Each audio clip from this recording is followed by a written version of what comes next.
ঈদ মোবারক। দর্শক, স্বাগত জানাচ্ছি বাংলা নিউজ 24 এর শীর্ষ দশে। সঙ্গে আছি আমি মাহমুদুল হাসান। এক নজরে জেনে নেব দেশ বিদেশের আজকের গুরুত্বপূর্ণ খবর। রাজধানী সহ সারা দেশে তীব্র হচ্ছে জ্বালানি সংকট। পাম্পে পাম্পে ঘুরে ঘুরে গ্রাহকরা পাচ্ছেন না তেল।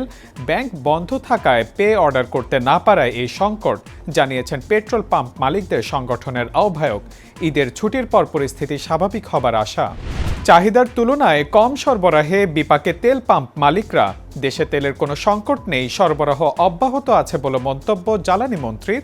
জানিয়েছেন, ঈদের ছুটির কারণে সরবরাহে কিছুটা ব্যাঘাত ঘটছে। ঈদ উৎসবে মাতোয়ারা দেশ। বিনোদন কেন্দ্রগুলোতে মানুষের উপচে পড়া ভিড়। সমুদ্র সৈকত ও পাহাড়ের সৌন্দর্যে বিমোহিত দর্শনার্থীরা। শিশু কিশোরদের পদচারণায় মুখর চিড়িয়াখানা। সাধারণ মানুষের মনে আনন্দের উচ্ছ্বাস। শেষ হচ্ছে সরকার ঘোষিত ঈদের ছুটি। রেল স্টেশন ও বাস লঞ্চ টার্মিনালে বাড়ছে যাত্রীদের ভিড়। ছুটি শেষে কর্মস্থলে ফিরতে শুরু করছেন কর্মজীবী মানুষ। ঈদের তৃতীয় দিনেও আজ ঈদ উদযাপনে ঢাকা ছাড়ছেন কেউ কেউ। কাল খুলছে ব্যাংক, আদালত, সচিবালয় সহ সকল সরকারি বেসরকারি অফিস।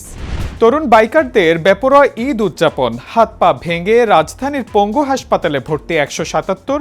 বেপরোয়া গতি, অদক্ষতা আর সড়কে অসুস্থ প্রতিযোগিতার মানসিকতা থেকে এমন দুর্ঘটনা, বলেছেন নিটোরের যুগ্ম পরিচালক।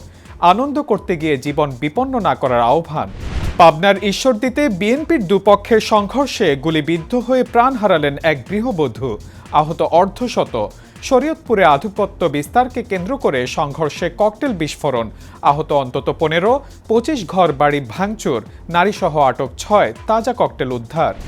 ওমরাহ পালনে গিয়ে যুদ্ধ পরিস্থিতিতে সৌদিতে আটকা প্রায় 40,000 বাংলাদেশি। ফ্লাইট বাতিল হওয়ায় অর্থ সংকটে হাজিরা।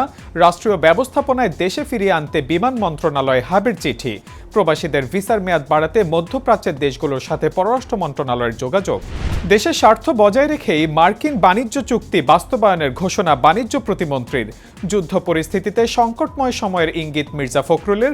জ্বালানি সংকটে নিত্যপণ্যের দাম বাড়ার আশঙ্কা প্রকাশ। সততা ও নিষ্ঠার সঙ্গে দেশকে সামনের দিকে এগিয়ে নেওয়ার আহ্বান। তেল আবিব ও বিভিন্ন শহরে ইরানের ব্যাপক ধ্বংসযজ্ঞ। ঘর ছাড়া প্রায় 3,000 ইসরায়েলি।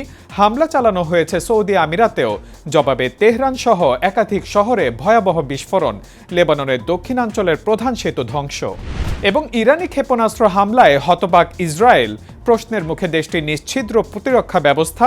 তেহরানের বিদ্যুৎ কেন্দ্রে ট্রাম্পের হামলার আল্টিমেটামের প্রেক্ষিতে আইআরজিসির কঠোর হুঁশিয়ারি। জবাবে সমঝোতার ইঙ্গিত ট্রাম্পের। বিদ্যুৎ কেন্দ্রে হামলার সিদ্ধান্ত 5 দিন স্থগিত করার ঘোষণা। আজ এই পর্যন্তই।